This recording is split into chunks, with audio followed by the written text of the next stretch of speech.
Setting up an automatic reply in Outlook, also known as an out-of-office message, allows you to inform people that you're unavailable and provide them with essential information. Here's how to do it. Open Outlook. Launch Microsoft Outlook on your computer. Click File. In Outlook, click on the File tab located at the top left corner of the screen. Select Automatic Replies. In the File menu, choose Automatic Replies. Turn on Automatic Replies. Check the box that says Send Automatic Replies. Set a start and end time. Specify the start and end date and time for your automatic replies. This helps Outlook know when to activate and deactivate them.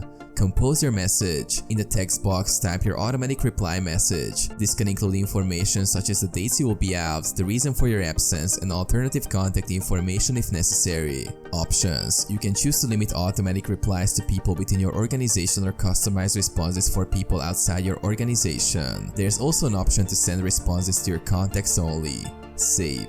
Once you've composed your message and configured your settings, click OK or Apply to save your automatic reply.